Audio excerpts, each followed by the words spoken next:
Welcome back into another episode of the Daft on Draft podcast. Today, let's just dive into this week 6 slate.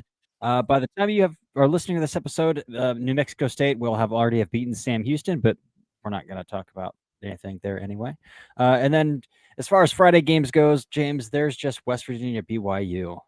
Are you How are we looking for this week's 6 slate? Any big plans, anything like that, or just kind of chilling? Just West Virginia BYU? In And you're terms, forgetting that Chris Johnson is playing?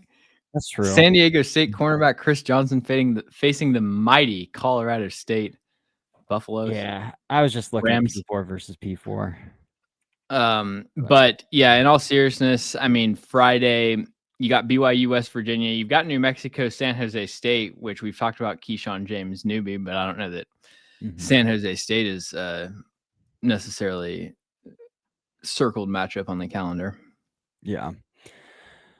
Agreed there. We got some Byron Brown and the USF Bulls taking on Charlotte too. I like watching them.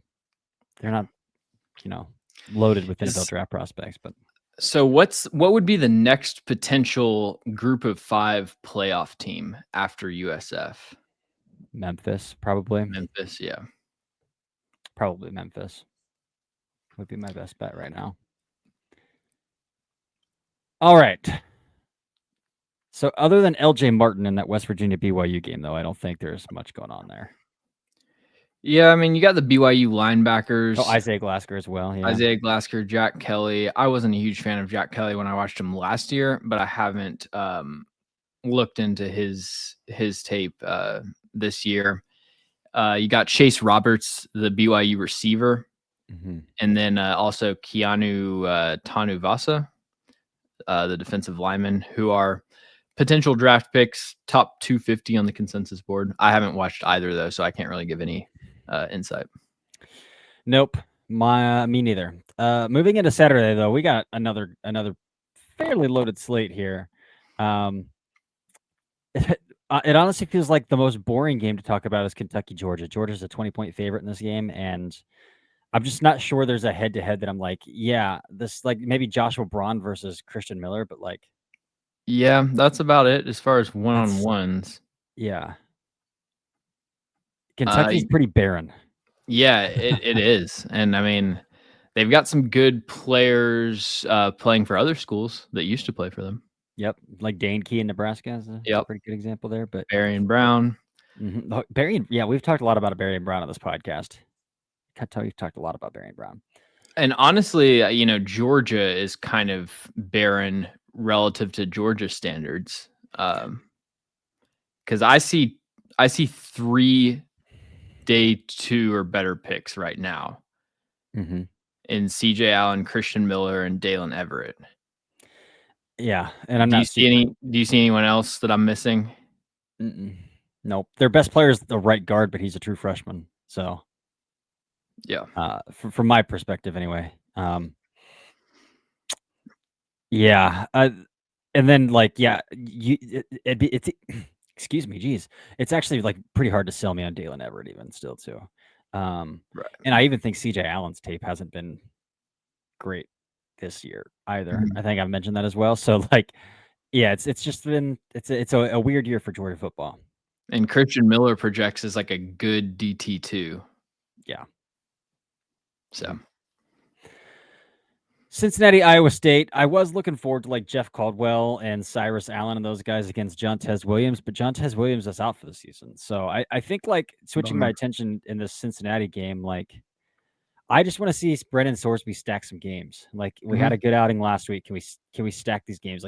If you want me to take you seriously as a 2026 QB because you do have a year of eligibility left, this would be a good coming out party against Iowa State, who's ranked 14th in the nation. You're favored at home somehow in this game as well. So that's going to be my main takeaway. I know Cincinnati has some fun defenders on the defensive side of the ball to watch too, but for me, my eyes are on Sorsby in this one.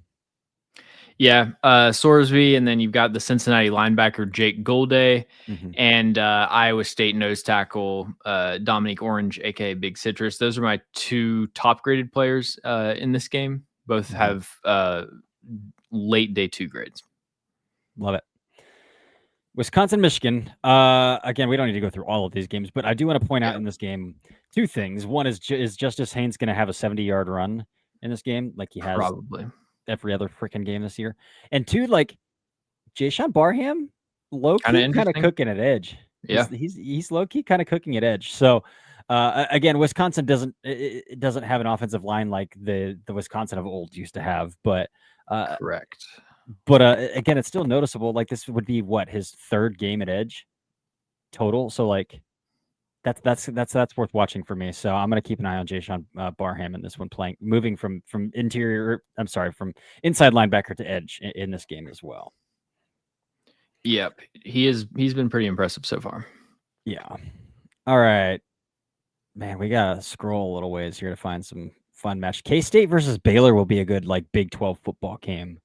But again, in terms of like NFL draft prospects, not a whole lot. I really like VJ Payne's potential, the safety for Kansas State, but and he's my highest graded player in this game. But yeah, I mean, we've talked about Baylor some. Bryson Washington, the running back that neither of us are huge fans of. I've got a day 3 grade on Sam Hecht, Kansas State center. He's a pretty good zone blocker, but very undersized. Gotcha. Cool. All right. Penn State, UCLA. We'll see if I think Aller bounce back is like the biggest thing to watch for there. Like, because again, the tape against FIU and Villanova in Nevada isn't even very moving. So like, what's the Aller bounce back look like in this game? Again, UCLA, another program that's really barren as well. They just fired their head coach and offensive coordinator in back-to-back weeks. So Penn State should win this game handily. They're 24.5-point favorites, but more importantly, like the quarterback position there against another middling opponent. But like, can you look good against a middling opponent? Is kind of what I'm gonna be looking for in that one. I'm looking at I just have the scores on ESPN pulled up, so I'm kind of following along with you, and they show the highest, the most productive like passer, and it tells you something that Nico Iamaleava is the quarterback they're showing over Drew Aller. Yeah. Somebody brought up a conversation about like, would Penn State be better off with Nico Iamaleava over Drew Aller? Nico hasn't been like actually atrocious at US or at UCLA. He just went to a terrible surrounding core. But I don't know. I mean, the offense is not everybody's kind of said this, but it's not a good fit for Aller. It's like he needs to be like ripping, play action shots over the middle. Like that needs to be kind of his game. Just make him, read a couple defenders and that's valid. But like, I also think if you switched him and Ty Simpson, I don't think he'd be having a great season at Bama right now either. And that's kind of what Ty Simpson's doing at Bama, Well, yeah, I think Ty Simpson's better than Drew Aller. So. Oh, for sure. Yeah. Texas, Florida. We're gonna get some decent one-on-ones in this game for sure. Najee Harris against the interior defense. Who's the Purdue transfer, the nose tackle? Yeah, Cole Brevard. Brevard, yes. But he's not really a pass rusher, but it'll be a good, I would say advantage Brevard in the run game for sure. Yeah, for sure. Yeah. Going to be watching that. People like Jake Slaughter. I've been pretty firm that I think Jake Slaughter is a mid to late day 3 player. I've got a 4. No matter what that company continues to put out in terms of what his grades are. But yeah, he doesn't super move me there. Man, sucks Caleb Banks is out for the season. We could see some DJ. I'm not high on DJ Campbell either, but Trevor Gooseby, Florida's got some fun edge rushers. Tyreek Sapp, Yep, Tyreek Sapp and who's the George Gums? Is that his name? Gums? I don't know what his first name is. Opposite of him as well. It's a decent pass rusher for Florida as well. So going to see some interesting matchups there for Trevor Gooseby. Again, I tend to think that like, I understand that these guys can make a lot of money at the college level, but in a bad tackle class, if Gooseby sees an opportunity, I think he can really declare with a strong season. So I've got my antenna up on that one. Yep, I'm high on Gooseby. Austin Barber had kind of a rough performance the last time that we saw him, so we'll be looking to bounce back against Ethan Burke and Colin Simmons for Texas. Mm-hmm. Yep, and Barber's another player that I haven't been like super high on throughout the process, so we'll see how how that goes down. Vandy and Bama. Can Bama get revenge after Vandy took it to him last year? Again, Vanderbilt's only like notable draftable player right now is Eli Stowers, the tight end. Bama wise, man, like I mentioned this on the podcast yesterday, but like I can't get over how low impact that entire front four was Right. against Georgia. And like Vandy doesn't have like I can't name a single starter on Vandy's offensive line right now. So like can I got you. LT Overton... Jordan White. Jordan White, transfer from Liberty. Yeah, there you go. So can like LT Overton have an impact? Can like Quay Rousseau have an impact? Can these guys like do something for me in this game as well? Have you watched any Junior Sherrill's tape by chance? First time I've heard his name. Tell me about him. Okay. He's the Vanderbilt receiver. He's been playing through an injury, but he scored like 3 touchdowns last game out playing through an injury. So, again, I'm not super high on the Bama corners either because, you know, like I watched Domani Jackson. I was like, that's my like the antithesis of the kind of corner that I want to draft. So Junior Sherrills has plenty of eligibility left. So like, I'm not like saying he's going to declare anything like that, but we'll be watching that one as well. But again, more importantly than not, like this is a really fun SEC football game. Is Vandy for real? Can Vandy really compete for an SEC title? Like this is a good step in that direction. So absolutely, yeah. I think the other two things I would mention is Caden Proctor had a bounce back game last week. You almost highlighted him for a helmet sticker, and we kind of talked about how like his tape was good, like the results were good, but there's still, at least, you know, for me, I still think the hand usage has a long ways to go. But if he can continue to stack these games, then maybe he works his way back into the 2026 conversation. And then also Jeremy Bernard, who I think is a top 50. Like he's really interesting to be a top 50 pick. So I like Isaiah Horton too, big body dude who I think moves fairly well. So playing receiver for Bama as well. Can I interest you in Clev Lubin versus Mikhail Boley and Virginia versus Louisville?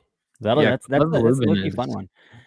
Clev Lubin's like the number one PFF win rate guy this year. He's going to be, I think, the guy at the top of all the lists. Yeah. So I mean, I watched his game last week and like he was really disruptive. His hands are really heavy. His hands are a lot heavier than I thought they were when he was at Coastal last year.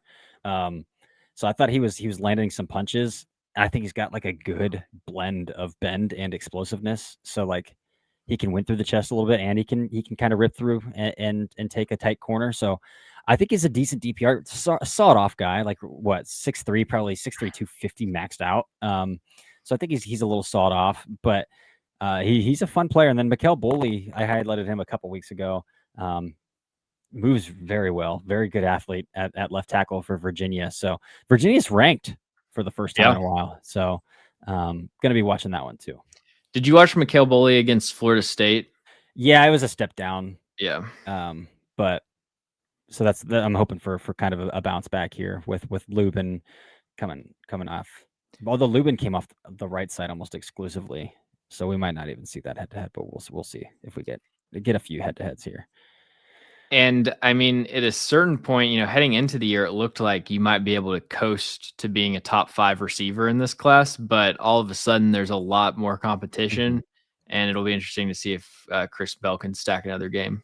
Yeah, Chris Bell's tape against Pitt's really good. Like it's really good. So yeah, and also Renee Conga, the Louisville defensive tackle, really heavy hands as well. Love it. All right, scrolling again here. Probably a battle of 2027 quarterbacks, but we got Aiden Childs versus Dylan Raiola, Michigan State at Nebraska. I still think there's like a slim chance that Childs could declare this year because like he is a really clean pro style quarterback, but like the production's not there in that Michigan State program right now. So I tend to think like probably 95% going back, but there's like that 5% like clip, then I'm like, maybe I'll hold out for that. But Dane Key playing in this one. We mentioned him a little bit earlier, but again, not a ton of like 2026 head-to-head, 2026 guys to watch between Michigan State and Nebraska. Yeah, I came across the stat today that Aiden Childs, I think he led FBS quarterbacks with in under center dropbacks last year. So it's a very like translatable pro style scheme that they run. Yeah, 100%. Man, I want to talk about Texas Tech Houston, but like I don't know if there is much to talk about from a Houston perspective. But Texas Tech's got some ballers, man. Again, Romello Height and David Bailey.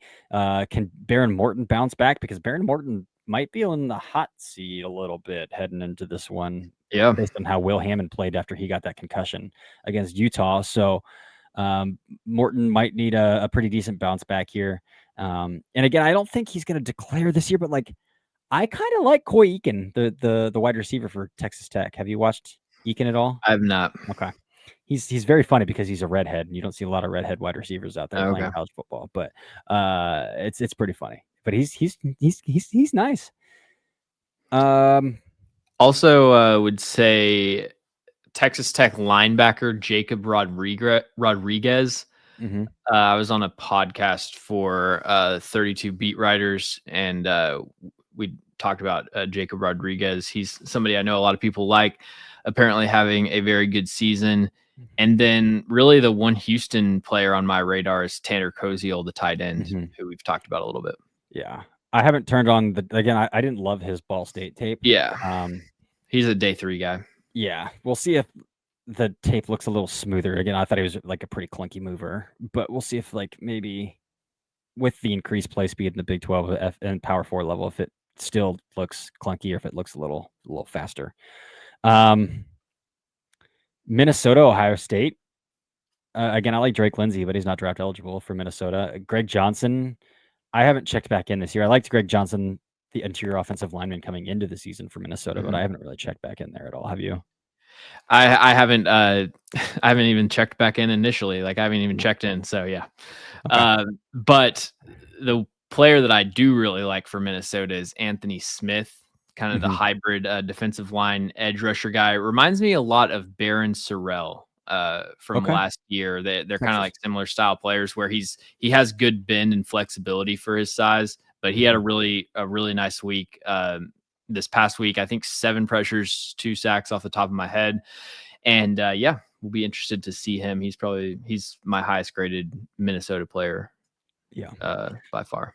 It's worth noting as well that both Austin Searfield and Luke Montgomery are starting to gather some at least social media hype along Ohio State's offensive line. Again, Searfield's a redshirt sophomore and Montgomery's a true junior. And this is both their first full season. They both started at the end of last season when Ohio State's whole offensive line just started dropping like flies. But this is their first full season of starting. So I don't know if they're really going to come out, but the left side of Ohio State's offensive line is starting to gain some buzz. So Searfield's definitely a guard though. Playing are Ohio State fans finally not upset with the offensive line coach?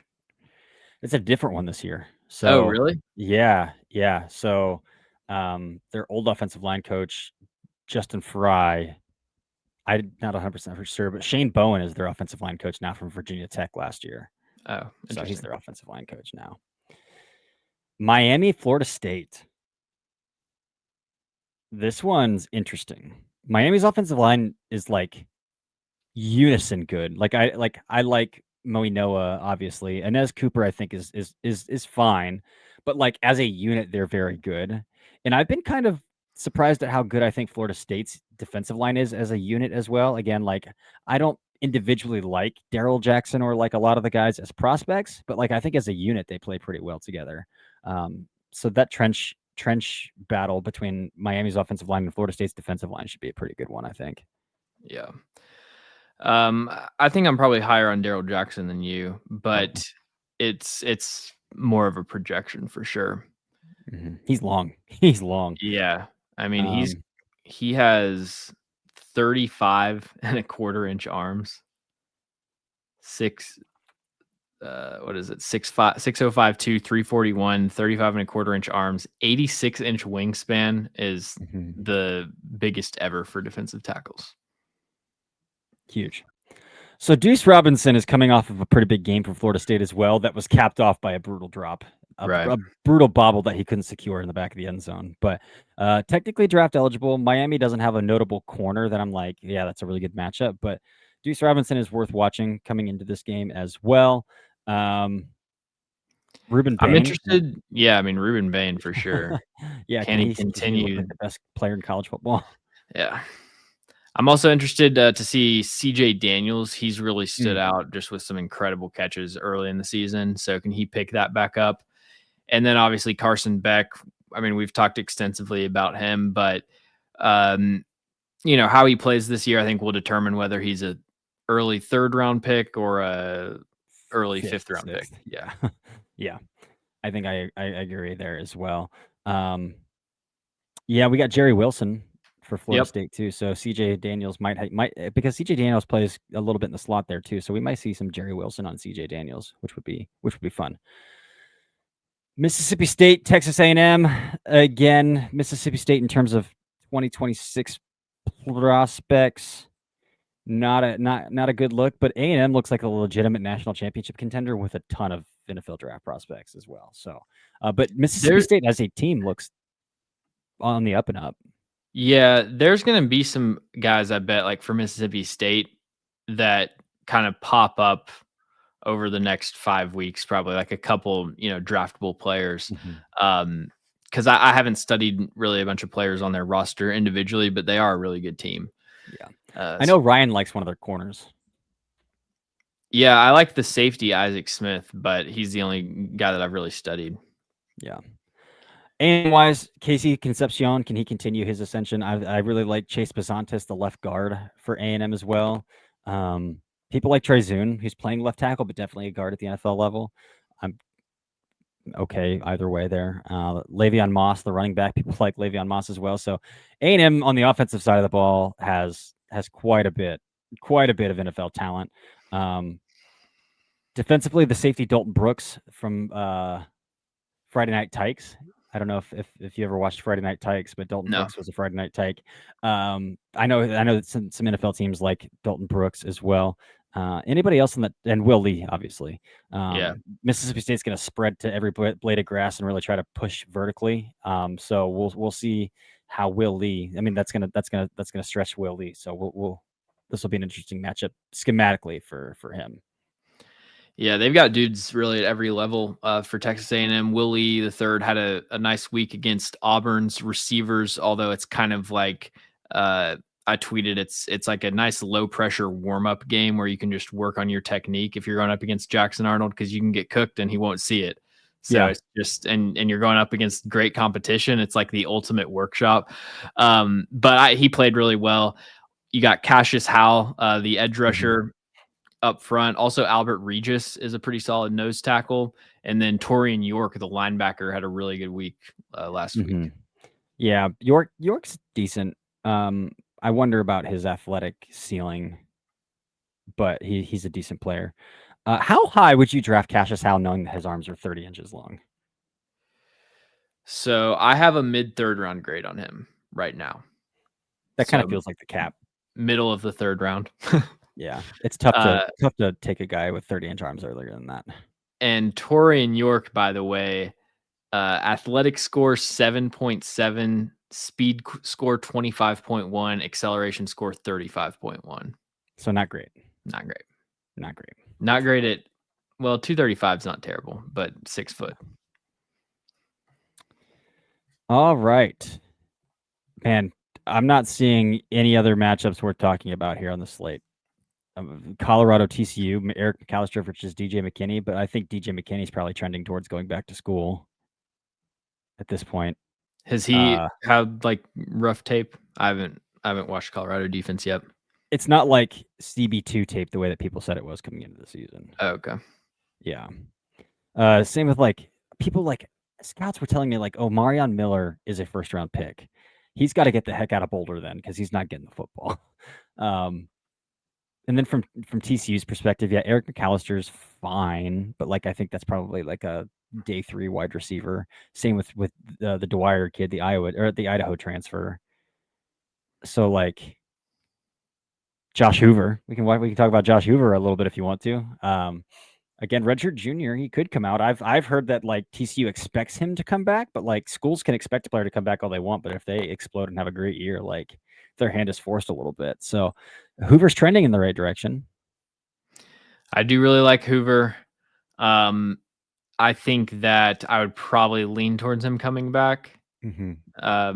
But I think there will be certain teams that really like him because like I can just imagine McVay loving Josh Hoover.